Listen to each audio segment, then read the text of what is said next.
Good morning friends, welcome back to your YouTube channel Gyani Jeevan. तो चलिए आज का सत्संग स्टार्ट करते हैं इन चंद लाइनों के माध्यम से। जो समर में घाव खाता है उसी का मान होता है। जो समर में घाव खाता है उसी का मान होता है। छिपा उस वेदना में उसका अमर बलिदान होता है। और सृजन की चाह में चोट खाता है छेनी और हथौड़े का, वही पत्थर कहीं मंदिर में भगवान होता है। रिपीट करते हैं इसको। जो समर में घाव खाता है उसी का मान होता है। छिपा उस वेदना में उसका अमर बलिदान होता है।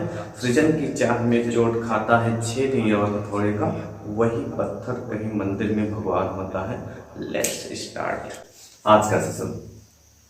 देखिएगा क्या पढ़ने वाले हैं आज इस सेशन के माध्यम से। हम पढ़ने वाले हैं निविड़ संकलित संरचना क्या होती है। इसको 3 भागों में बांटा गया है, जो कि हम आरेख के माध्यम से पढ़ते हैं तो ज्यादा बेहतर समझ में आता है और परमानेंटली आपके माइंड में फिट रहता है। तो चलिए देखते हैं। अब निविड़ संकलित संरचना क्या होती है वो जानेंगे। 1 डायमेंशनल में, 2 डायमेंशनल में, 3 डायमेंशनल में। 2 डायमेंशनल में इसको फिर से 2 पार्ट में डिवाइड किया गया है कि द्विविमा वर्ग और द्विविमा खटकोड़ी। अगेन त्रिविमा को जो है 2 पार्ट में बांटा गया है। द्विविमा वर्ग से त्रिविमा निविड़ संकलित संरचना का निर्माण और द्विविमा खटकोड़ी से त्रिविमा निविड़ संकलित संरचना का निर्माण। और द्विविमा से जब निर्माण करते हैं तो उसमें 2 प्रकार के रिक्तियां जनित होती हैं। एक को नाम देते हैं चतुष्फलकी और दूसरे को अष्टफलकी रिक्तियां। चलिए देखते हैं क्रम से। निविड़ संकलित संरचना क्या होती है। एक्चुअल में जब बात की जाए इस पे तो ध्यान देंगे, जब भी कोई ठोस का निर्माण होता है, जो कि चैप्टर का नाम है ठोस अवस्था, तो जब भी कोई ठोस का निर्माण हो रहा होता है तो एक्चुअल में आप जानते हैं कि उसमें कोई मॉलिक्यूल, कोई कण, कोई परमाणु या उसके अवयवी कण भाग लेते हैं। अब जैसे किसी ठोस का निर्माण हो रहा है तो उसमें जो भाग लेने वाले कण है वो किसी न किसी अरेंजमेंट में तो उनका पैटर्न होगा, और उनके कणों के अरेंजमेंट के पैटर्न से, यानी अरेंजमेंट व्यवस्थित होने के क्रम से एक संरचना बनती है जिसको बोलते हैं निविड़ संकलित संरचना। आई थिंक आप क्लियर हो चुके होंगे। क्या आपने बताया कि जब भी किसी ठोस का निर्माण होता है उसमें अवयवी कण भाग लेते हैं, और जो अवयवी कण भाग लेते हैं तो एक निश्चित पैटर्न में अरेंज्ड होते हैं, जिसकी वजह से एक संरचना जनित होती है जिसको बोलते हैं निविड़ संकलित संरचना। अब वो किस तरीके से पार्टिसिपेट कर रहे हैं, किस तरीके से अरेंज्ड हो रहे हैं, उसके आधार पर इसको जो है 3 भागों में बांटा गया है। पहला है एक विमा में निविड़ संकलित संरचना, द्विविमा में निविड़ संकुलन, एंड थर्ड है त्रिविमा में निविड़ संकुलन। पहले हम देखते हैं एक विमा में निविड़ संकुलन। अगर हम ठोस के कण को गोले के रूप में मान लेते हैं तो एक विमा में होने का मतलब या तो उसकी लंबाई हो, या तो चौड़ाई हो, या तो ऊंचाई हो। जैसे अगर ये मान ले एक विमा में कैसे होंगे, ये गोले हैं और ये दूसरे से परस्पर सटा के रखे जाए तो इस प्रकार की संरचना जनित होती है जिसको बोलते हैं एक विमा में निविड़ संकुलन। अब इसमें देखें कोई भी बीच का एक गोला अगर हम देखें, मान लो इसको हम जो है ऑब्जर्व करते हैं तो ये कितने गोलों को स्पर्श कर रहा है, 2। बीच का कोई भी एक अवयवी कण या गोला जितने अधिकतम गोलों को स्पर्श करता है उसको बोलते हैं सहसंयोजन संख्या, कोऑर्डिनेशन नंबर। तो कितना हो जाएगा, 2 गोलों को स्पर्श करता है तो इसका सीरियल नंबर कितना हो जाएगा, 2।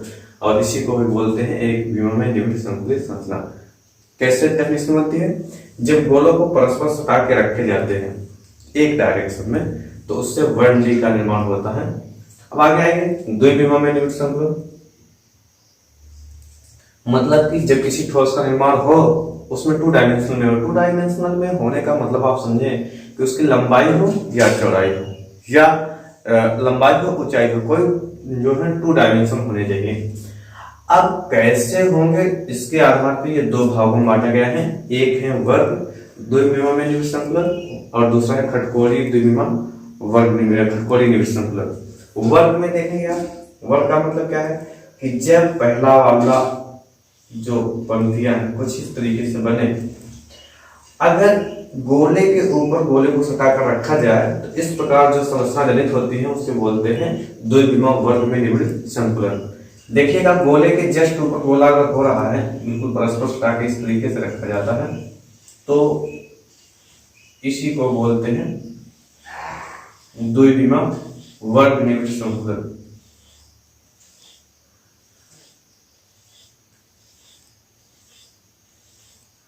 मतलब जिसमें इसमें प्रत्येक क्या होंगे, ए के पैटर्न को लागू होंगे। अब वर्ग का मतलब आप ऐसे समझें, कोई भी एक गोला हम यहाँ से ऑब्जर्व करते हैं, मान लो यही गोला हमने ऑब्जर्व कर लिया, ध्यान से देखेंगे ये गोला हमने पकड़ लिया, और इसके बाद जितने भी स्पर्श करते हुए गोले हैं उनके केंद्र को अगर हम आपस में मिलाएं तो आप देख सकते हैं एक वर्ग का निर्माण होता है, इसलिए इसको बोलते हैं वर्ग निविड संकुलित संरचना द्विविमा वर्ग में। और अच्छा देखिए, एक गोला कितना अधिकतम गोलों को स्पर्श करता है, तो आप बताएंगे एक गोला अधिकतम 4 गोलों को स्पर्श करता है, इसलिए इसकी कोऑर्डिनेशन नंबर कितनी हो जाएगी, 4, मतलब उप संयोजन संख्या 4 हो जाएगी। अगर पंक्ति के ऊपर पंक्ति ना रख के बल्कि उनके अवनमनों में व्यवस्थित किया जाए तो बनता है द्विविमा में खटकोड़ी निविड संकुलन। देखिएगा कैसे संरचना बनती है। पहले गोलों को हमने ऐसे ही रखा, पहली संरचना को, और दूसरी संरचना गोले के ऊपर गोले जस्ट ना होकर उनके अवनमनों में व्यवस्थित हो जाए तो इससे जो संरचना जनरेट होती है उसी को बोलते हैं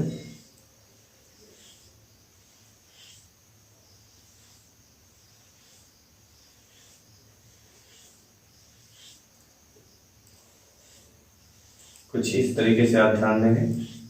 अब देखिएगा, कोई भी एक गोला बीच का हम ऑब्जर्व करते हैं और देखते हैं इससे परस्पर सटे हुए जितने गोले हैं उनके केंद्र को आपस में मिलाया जाए। ये वाला 1 2 3 4 5 6, तो सबसे पहले ध्यान देंगे इसका कोऑर्डिनेशन नंबर कितना हो जाएगा, 6 हो जाएगा। और जितने गोले हैं अगर उनके केंद्र को आपस में मिलाया जाए तो क्या निर्माण होता है, एक खटकोण का निर्माण होता है, इसलिए इसको बोलते हैं खटकोणी निविड संकुलित संरचना। क्लियर है आप? चलिए बढ़ते हैं 3 डायमेंशनल में। अब त्रिविमा का मतलब क्या है, इसमें तो क्या देख रहे हैं, चौड़ाई और ऊंचाई है, सेम टू सेम इसमें भी है, और इसमें क्या था, सिर्फ 1 डायरेक्शनल था। 3 डायमेंशनल में क्या होगा, पूरी एक तरह क्यूब का निर्माण होगा, और क्यूब के निर्माण के होते समय में किस तरीके से यूज हो रहे हैं गोले, अवनमनों में कैसे व्यवस्थित हो रहे हैं, उसके आधार पर देखते हैं। इसको 2 भागों में बांटा गया है। पहला क्या है, द्विविमा वर्ग से त्रिविमा का निर्माण। बहुत शानदार तरीके से समझते हैं। 2 डायमेंशनल द्विविमा वर्ग कौन सा है, द्विविमा वर्ग ये है, अगर ऐसे गोले एक जमीन पे ऐसे बिछा दिए जाए, फिर उसी के ऊपर उसका दूसरा, तीसरा, चौथा और 5वां इस क्रम में परत रखते हैं तो एक त्रिविमा का निर्माण होता है। इसको बोलते हैं द्विविमा वर्ग से त्रिविमा का निर्माण। इसी को बार बार रखने से जो बनता है उसको बोलते हैं द्विविमा वर्ग से त्रिविमा का निर्माण। और दूसरा ध्यान देंगे, द्विविमा खटकोणी से त्रिविमा का निर्माण। अब ये है, इस तरीके की संरचना को हम क्या करें, बार बार जो है आपस में व्यवस्थित करते हुए चले जाए। मतलब कि पहला वाला इस तरीके से, फिर इसके ऊपर, फिर इसके ऊपर, फिर इसके ऊपर, तो जो बनता है उसको बोलते हैं द्विविमा खटकोणी से त्रिविमा का निर्माण। तो द्विविमा खटकोणी ये है, इससे 3 डायमेंशनल जो है स्ट्रक्चर का निर्माण करते हैं, ठोस का निर्माण करते हैं, तो इसी को बोलते हैं द्विविमा खटकोणी से त्रिविमा का निर्माण। अब जब हम निर्माण कर रहे होते हैं द्विविमा खटकोणी से त्रिविमा का, तो क्या होगा, ध्यान से देखें कि पैटर्न 2 प्रकार की रिक्तियां जनित होती हैं। एक को नाम देते हैं चतुष्फल की रिक्तियां और दूसरे को नाम देते हैं अष्टफल की रिक्तियां। पहले हम बात करते हैं चतुष्फल की रिक्तियां कैसे जनित होगी। जैसे कि मान लो यही है खटकोणी वाला, खटकोणी से चल रहे हैं, तो खटकोणी में आप कोई 3 देखो, अगला वाला गोला हम कहाँ रखें, हम अगर यहाँ रखते हैं तो आप ऐसे देखें तो कैसे होगा, ये गोला होगा, दूसरा गोला हो गया और ये तीसरा गोला हो गया। इसके ऊपर अगर हम रख रहे हैं तो आप देखेंगे इनके बीच में कुछ स्थान बचता है जिसको बोलते हैं चतुष्फल की रिक्तियां। क्लियर? लेकिन अगर हम आगे की तरफ बढ़े, यहाँ जैसे हमने रख दिया गोला, ठीक, अगला गोला हम कहाँ रखेंगे, यहाँ रखेंगे, और फिर इसके बाद का गोला हम कहाँ रखेंगे, यहाँ पर। अब यहाँ पर अगर देखें नीचे का जो 3 गोला देखें वो कुछ इस तरीके से आपको दिखाई देगा, ये, और ऊपर का जो 3 अभी हमने रखा वो कुछ इस तरीके से अरेंज्ड हो जाएगा, यहाँ पर एंड यहाँ पर। तो इस प्रकार 6 गोलों के बीच में जो बनी हुई रिक्तियां होती हैं उसी को नाम देते हैं अष्टफल की रिक्तियां। अब दोनों रिक्तियां एक साथ जनित हो सकती हैं, वो भी द्विविमा खटकोणी से त्रिविमा के निर्माण में।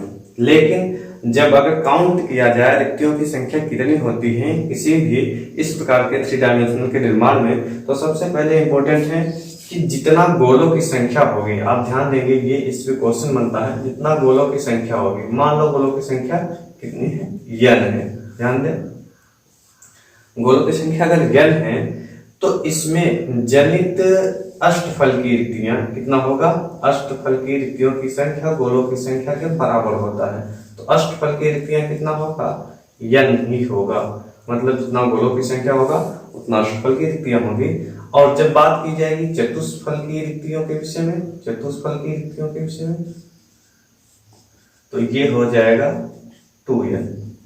तो ये आप याद रखेंगे, ये इंपॉर्टेंट है।